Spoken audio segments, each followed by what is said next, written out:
tous! Alors aujourd'hui on se retrouve pour une nouvelle vidéo et c'est un bilan de lecture, le bilan de lecture du mois de mai. C'est vrai que c'est peut-être le genre de vidéo que je vous fais le plus souvent. Si jamais vous avez des suggestions de vidéos que vous avez envie de me voir faire, n'hésitez pas en commentaire. Selon la possibilité, je le ferai. Ça pourrait permettre de changer un peu. Actuellement j'en ai une en cours.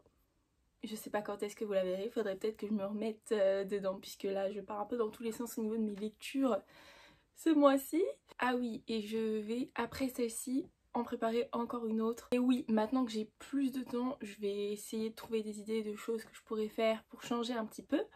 En tout cas, on se retrouve pour ce que j'ai lu au mois de mai. Et ce mois-ci, j'ai lu 8 livres. Apparemment, j'aurais lu 5 livres au format papier et 2 livres au format numérique. Mais ça me met un doute. Je ne sais pas. J'avais l'impression d'en avoir lu 8. Mais bon, si jamais j'en ai oublié un, j'en parlerai dans le prochain bilan. On va commencer. Et le premier livre que j'ai lu n'est autre que Covenant, le tome 1. Sans mêler, de Jennifer Armentrout. Alors, qu'est-ce que j'en ai pensé? C'est un livre que j'ai adoré parce que j'avais vu des personnes déjà le comparer à Vampire Academy. Pour ceux qui ne sont pas au courant, Vampire Academy est l'une de mes séries préférées de tous les temps. Vraiment, je crois que c'est l'une des rares séries de livres que je peux facilement relire tous les ans sans problème. Les 6 livres, voilà.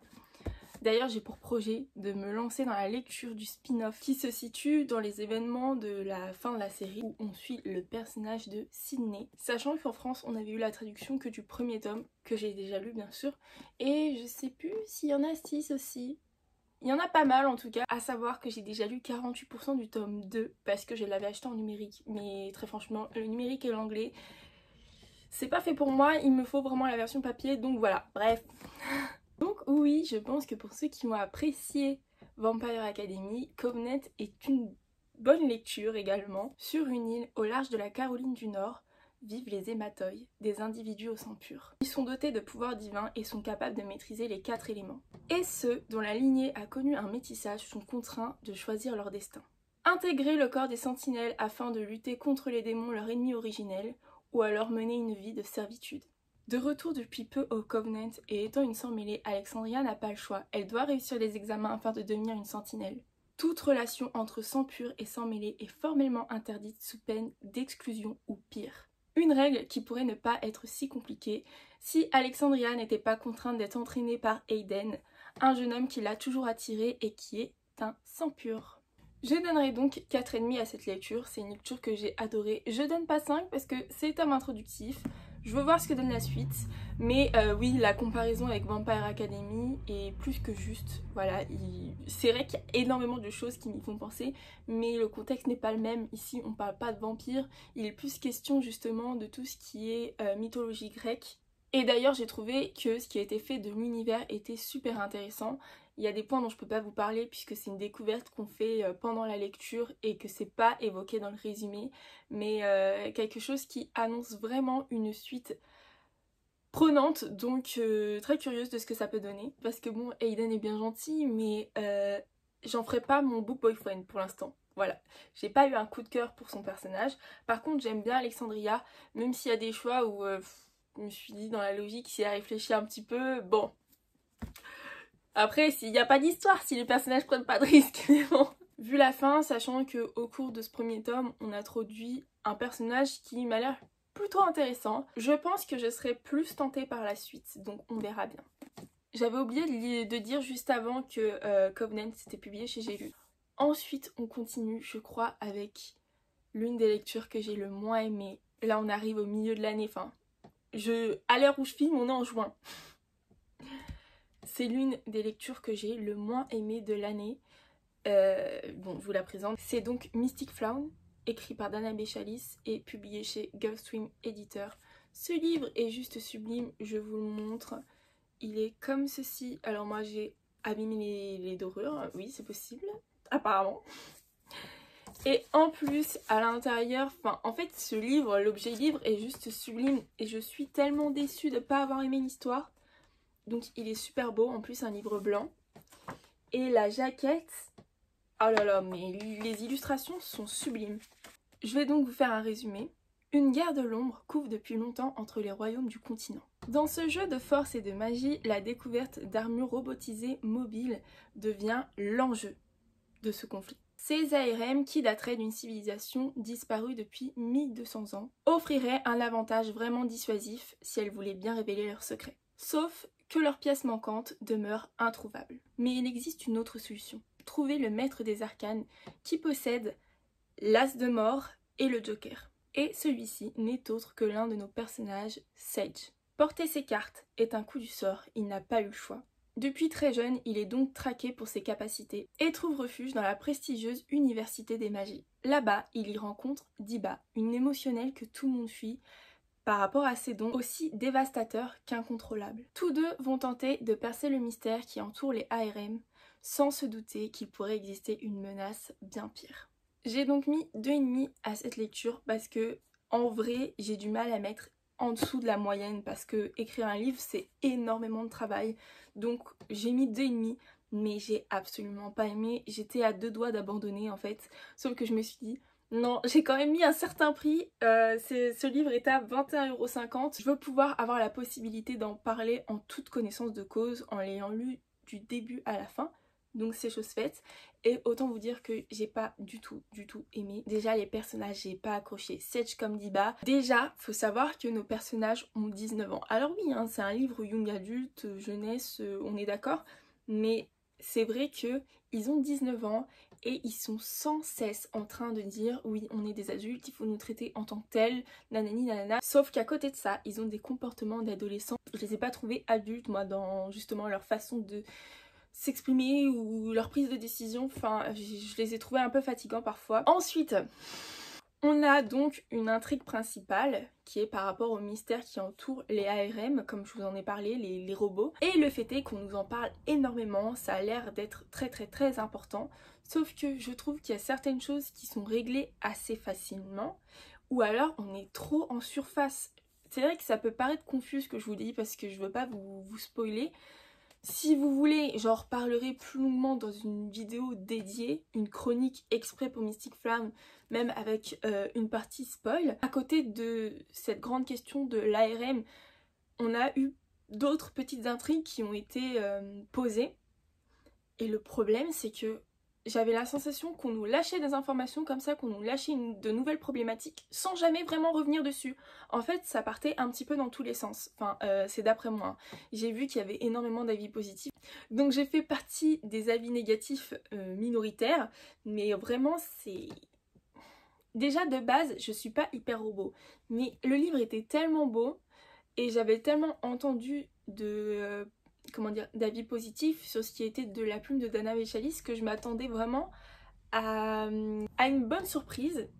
Malheureusement, ça a été tout le contraire. Hormis ça, il y a eu de l'inclusivité qui a été mise. Alors, je précise, je ne suis pas la mieux placée du tout pour donner mon avis là-dessus, étant donné que je fais pas partie de la communauté. Donc je donne mon avis quand même sur ce point. Je trouve que l'inclusivité est très maladroite. Et pour vous dire, la fin est censée vous laisser en mode choqué d'avoir absolument envie d'avoir la suite, puisque gros événements qui se passent, ça bouge enfin. Tout le long il se passe pas grand chose en fait. Comme je vous le dis, on nous introduit des situations qui pourraient donner de l'action, qui pourraient instaurer une certaine tension, qu'on laisse comme ça.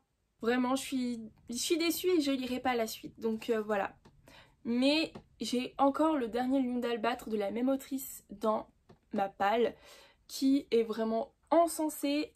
J'ai même les lectures de Mel qui me l'a vivement recommandé. Donc je le lirai puisque de toute façon il est dans ma palle. Mais j'avoue que du coup je serai un petit peu plus frileuse quand il sera question de lire les livres de l'autrice, puisque j'ai vraiment pas accroché à celui-là. Et sachant qu'en plus c'est le plus récent, il n'y a pas trop l'excuse du premier.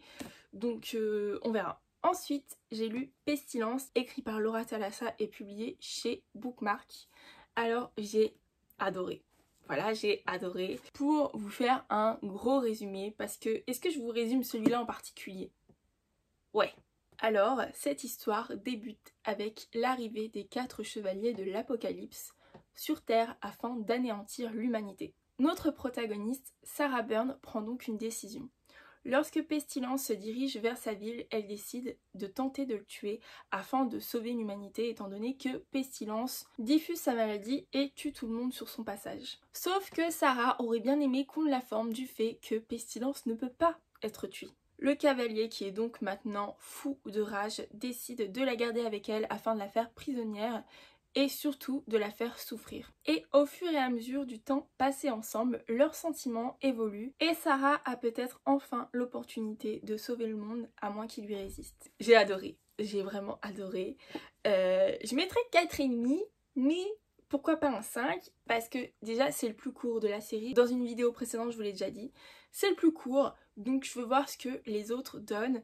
Mais j'ai adoré. Alors attention, c'est pas pour tous les lecteurs étant donné qu'il y a du smut dans ce livre, mais ce que je voulais dire c'est que ça fait un petit peu huis clos dans le sens où du coup on parle du périple de Pestilence afin de contaminer l'humanité et c'est vrai que ça peut être un peu redondant pour certains, donc je vous préviens que dans tout le livre le même schéma se répète un peu, voilà, on les suit dans un espèce de road trip en quelque sorte, et donc ça peut être un petit peu répétitif, surtout qu'il n'y a pas constamment de l'action. Il y a quelques moments qui viennent apporter du rythme avec justement un petit peu d'action, mais voilà, on est plus dans la naissance de la relation de nos personnages.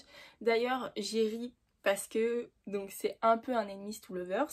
Je vous avais dit que je réfléchirais à une notation sur 3 ou sur 5. Pour l'instant on va faire une notation sur 3, je dirais qu'au niveau du enemies to lovers on est à 1 sur 3 parce que oui, au début ils peuvent pas se blairer, mais bon, on sent très vite une attraction entre les deux. Et je disais donc que j'ai ri par rapport aux réflexions que soit Sarah pouvait lui faire, soit qu'elle pouvait penser par rapport à lui. Voilà, c'était plutôt marrant. Et j'ai bien aimé le fait qu'on voit Pestilence découvrir les plaisirs humains, donc tout ce qui est, bon forcément du coup plaisir de la chair, hein, vu que je vous ai dit qu'il y a une snot, mais tout ce qui est la gourmandise, ce genre de choses. Donc ouais, il y a vraiment des trucs un peu qui m'ont fait rire, et même si au début Pestilence m'agaçait, parce que bon, je pense que si on prend du recul sur la situation, la décision de Sarah, il y a énormément de personnes qui auraient tenté de faire la même chose en toute logique, mais bon, de toute façon, dans ce livre justement, on suit l'évolution des deux personnages et la prise de conscience des deux par rapport au rôle de chacun. Donc voilà, j'ai beaucoup aimé et je sens que je vais adorer la suite aussi. Juste à voir si dans la suite c'est pas trop redondant à force, si on suit pas toujours ce même exemple de schéma. J'ose imaginer que non, étant donné qu'on change de personnage à chaque fois, mais on verra bien ce que ça donne. En tout cas 4,5 parce que c'est le premier et que je veux voir ce que donne la suite. En tout cas très contente de cette lecture, et en plus je sentais que j'allais vraiment aimer la lecture de Pestilence, donc je ne suis pas déçue. Ça rattrape la lecture précédente. Ensuite, j'ai lu un livre, il me semble que je vous en ai parlé dans une vidéo précédente, qui était à propos de mes séries en cours. Et c'est donc la série des Cursebreakers.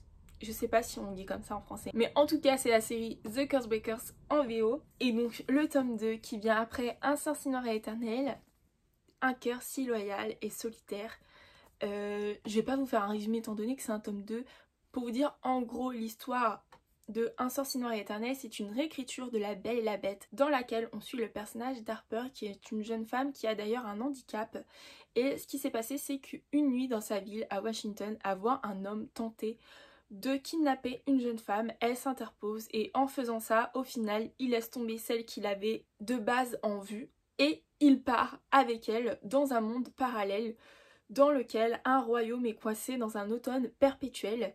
Et ce qu'elle apprend, c'est que Grey, donc qui l'a kidnappée, et le prince reine ont besoin d'elle afin de casser cette malédiction, car en plus d'être coincé dans un automne perpétuel, le royaume est également victime d'une créature qui tue tout le monde, et ce qu'elle ne sait pas, c'est que cette fameuse créature est le prince.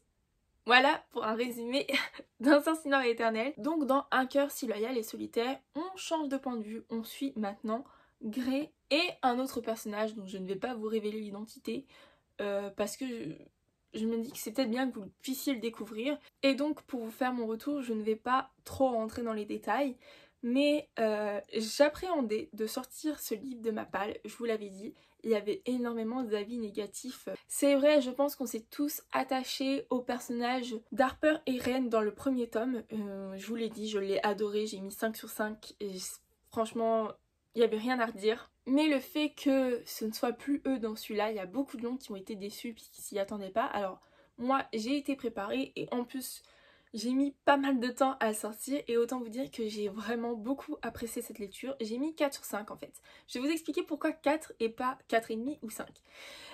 Alors, déjà à savoir que moi dans le premier tome j'avais également adoré le personnage de Grey. Donc c'était pas un problème pour moi de le suivre. Et j'ai vraiment aimé cette lecture dans le sens où ça nous permet d'avoir justement un autre avis plus particulièrement sur le personnage de Ren. Et c'est vrai que du coup, dans ce tome, j'ai commencé à me dire que Ren, il était pas si cool que ça. En tout cas, là, à la fin de cette lecture, je peux vous dire que Ren,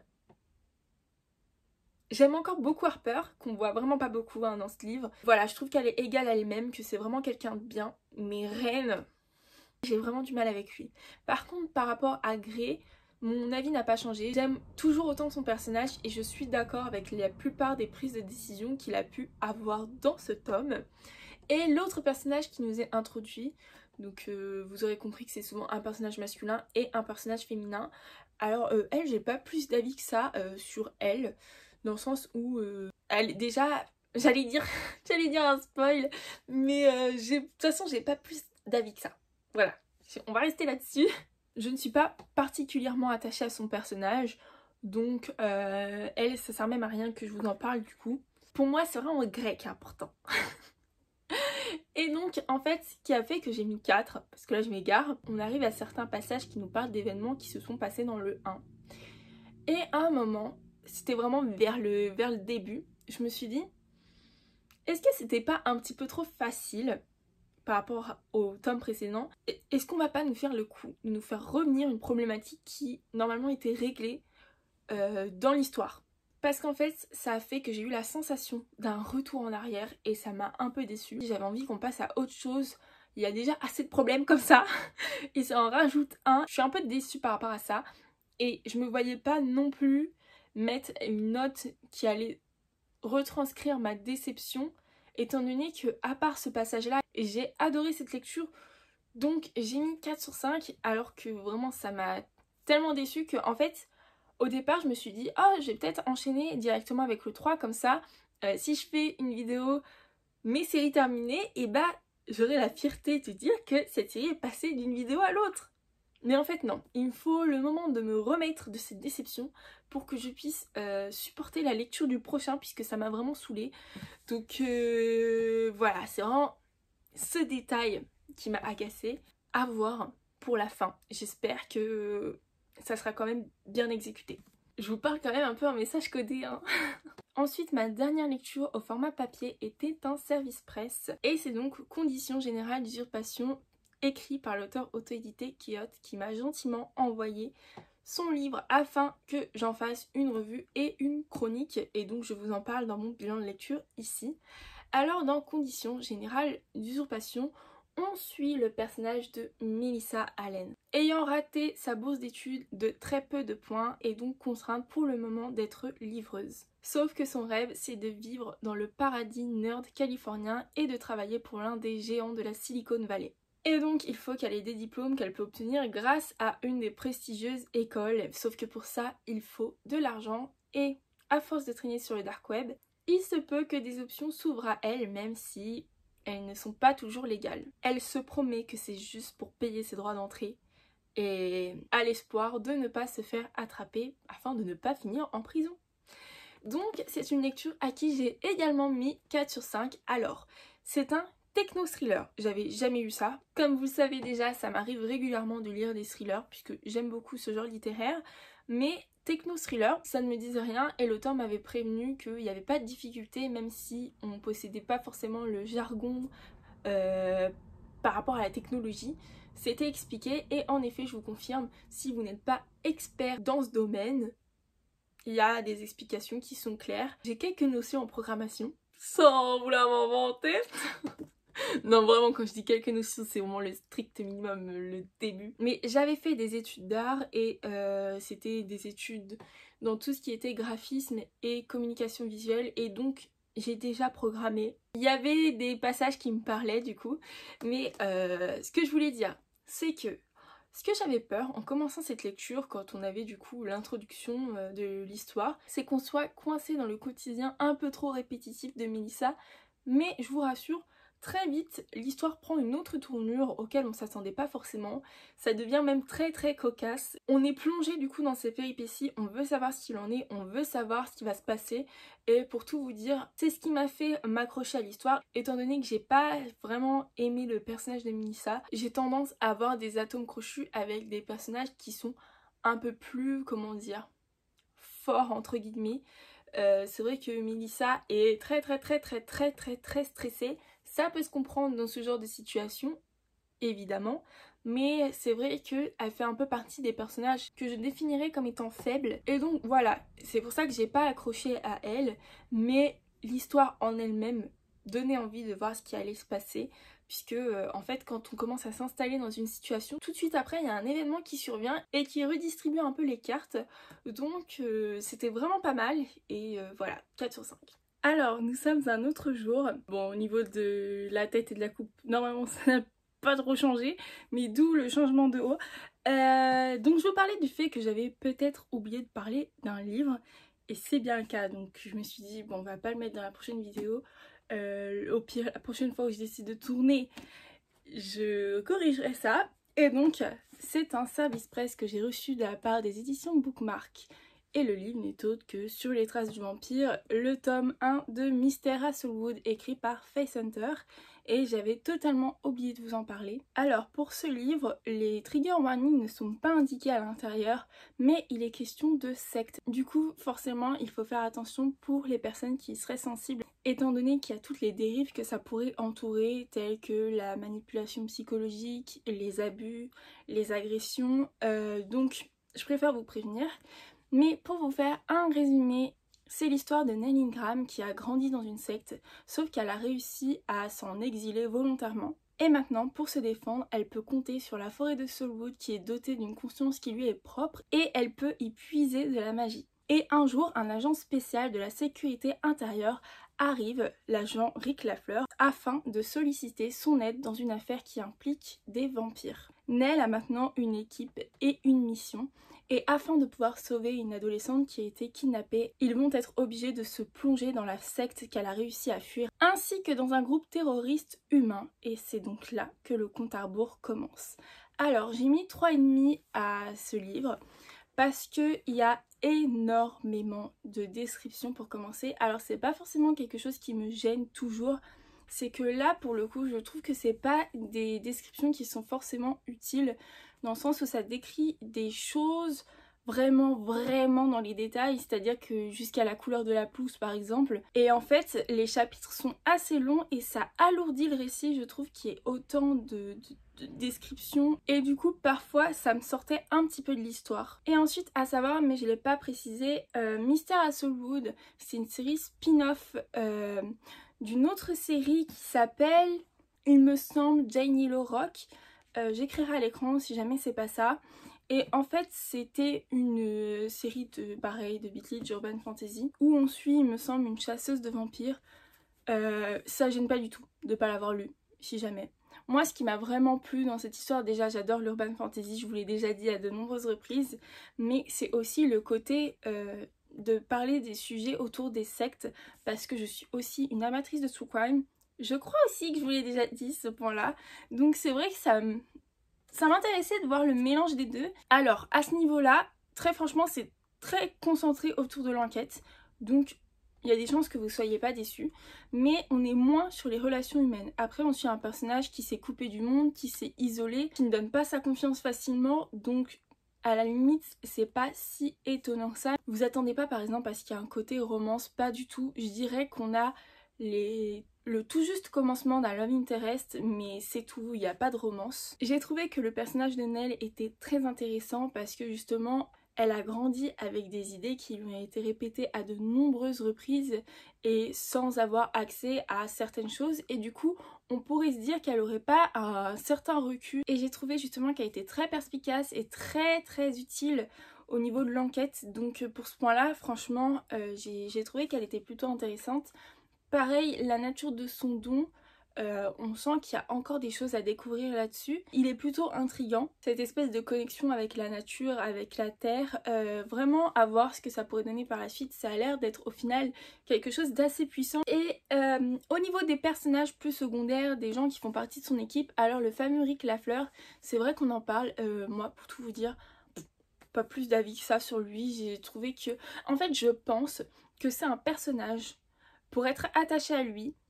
Peut-être qu'il faut avoir lu pour le coup Jane Hill Rock parce que, à mon avis, on comprend mieux son histoire, on comprend mieux quelle est sa situation. Vous comprendrez si vous lisez le livre pourquoi je dis ça. Et justement, il y a l'air d'y avoir un passif avec Jane Hill Rock. Je vous parle d'elle parce qu'à plusieurs reprises, son nom revient étant donné que Nell l'avait aidée pour une mission à elle. Par contre, j'ai beaucoup aimé les personnages de Occam et Tandy, donc à voir dans la suite. Et pour les autres personnages, pareil, c'est très en surface, donc j'ai pas d'avis non plus. Donc comme je vous l'ai dit, c'est vraiment concentré beaucoup sur l'aspect de l'enquête et ça m'a intéressée de voir tout le côté organisation par rapport à cette secte. Et il y a un petit message féministe derrière aussi. Ouais, on pourrait pas croire vu le contexte, mais voilà. Et je suis quand même un peu curieuse par rapport à la suite, donc why not.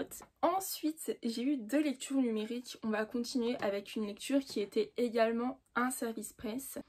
Et donc ce SP n'est autre que L'Appel de la nuit, le tome 1 de Merci Lanard, écrit par Amanda Arista et publié chez l'édition Bookmark. Dans cette histoire, nous suivons le personnage de Merci Lanard qui est une journaliste déterminée. Sauf qu'un drame survient, son binôme et meilleur ami est sauvagement assassiné.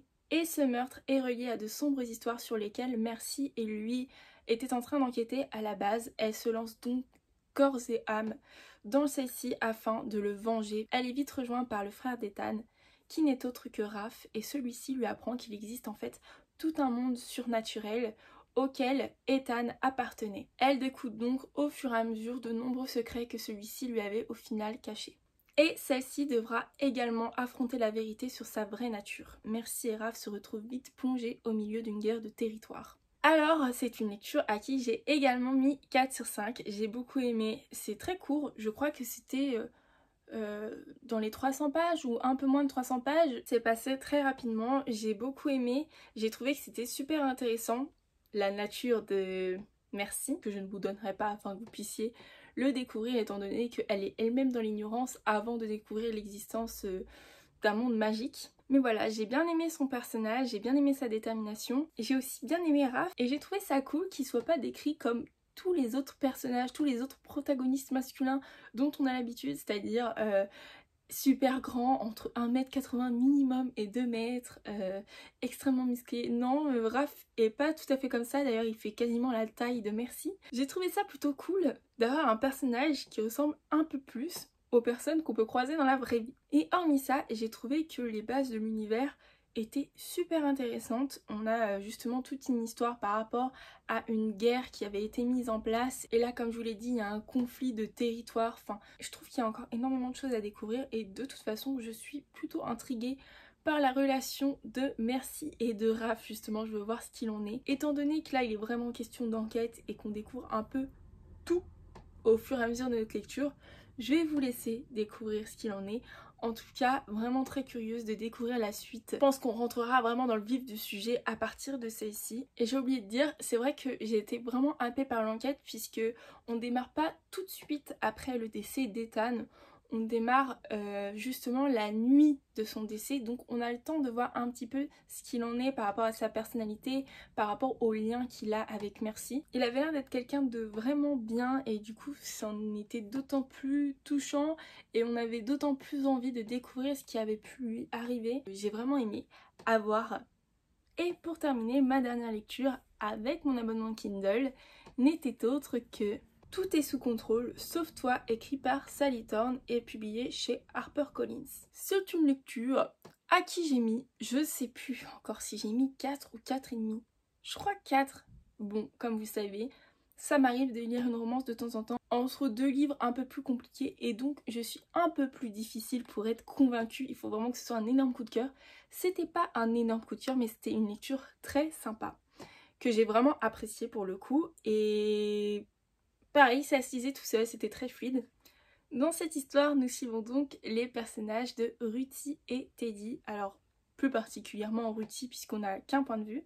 Et en fait, ce qui se passe, c'est que Ruthie est une jeune femme de 25 ans, mais elle n'en a pas l'air. Elle vit une vie très rangée, très millimétrée, et d'ailleurs, elle travaille dans un village pour seniors. Sa vie est chamboulée le jour où elle croise la route de ce fameux Teddy. De souvenir qui est dans ses âges, je crois que lui a 27 ans, et Teddy, lui, est tout le contraire de Ruthie. Leur rencontre, franchement, elle m'a fait rire. Je vous laisse découvrir, mais leur rencontre était drôle, et elle pensait ne jamais le recroiser, sauf qu'au final, Teddy s'avère être le fils de son employeur qui décide de loger son fils à condition qu'il donne un coup de main, et donc il n'y a pas que les résidents qui pourraient être perturbés par son arrivée, mais également Ruthie, étant donné qu'il est très beau bien sûr.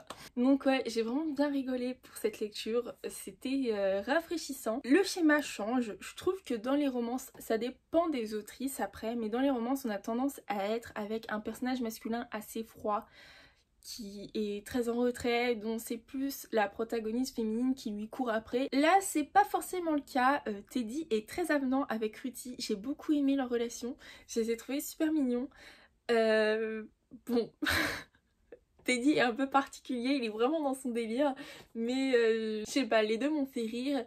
Et ça changeait de ce que j'ai l'habitude de lire quand je lis des romances. Je la recommande. Si je dois faire un classement du coup jusqu'ici des 3 Sally-Thorne que j'ai lues, bien sûr Meilleur Ennemi est en haut de la liste puisque c'est l'une de mes romances préférées. C'est un coup de cœur. J'ai également ri. En fait, je pense que Sally-Thorne me fait rire dans ses écrits. Mais voilà, première place. Deuxième place pour Tout est sous contrôle sauf toi. Et troisième place pour Drague interdite. J'étais vraiment mitigée, je crois d'ailleurs que j'avais mis 3,5, je sais plus. Je vous en ai peut-être parlé dans un bilan de lecture précédent, il me semble. Mais bon bref. Voilà, je vais pas m'étendre puisque en vrai j'ai pas énormément de choses à dire. C'est pareil, une lecture qu'il faut plutôt découvrir. Mais ça s'y très facilement, c'est sans prise de tête, c'est drôle, les personnages sont attachants. En fait, il y a un point aussi que j'ai pas soulevé, c'est le fait que Ruthie a 25 ans, mais par rapport à sa façon d'être et sa façon de s'habiller, c'est vrai qu'on a l'impression qu'elle s'est fondue dans le paysage par rapport aux seniors du village. C'est vrai que... Bon, c'est pour ça que leur première rencontre m'a fait rire, mais vraiment pas. Et donc... Aïe, je suis vraiment de rire rien que d'y penser. Mais voilà, si vous êtes adepte de romance et que vous avez envie de rire un peu, d'avoir un truc sans prise de tête, je vous le recommande totalement. Sur ce, c'était donc la dernière lecture que j'avais à vous présenter. J'espère que la vidéo vous aura plu. Si jamais c'est le cas, n'hésitez pas à la liker, à la commenter et pourquoi pas à vous abonner à la chaîne. Vous pouvez également me retrouver sur mes autres réseaux sociaux, Instagram et TikTok. Et on se dit à la prochaine. Salut!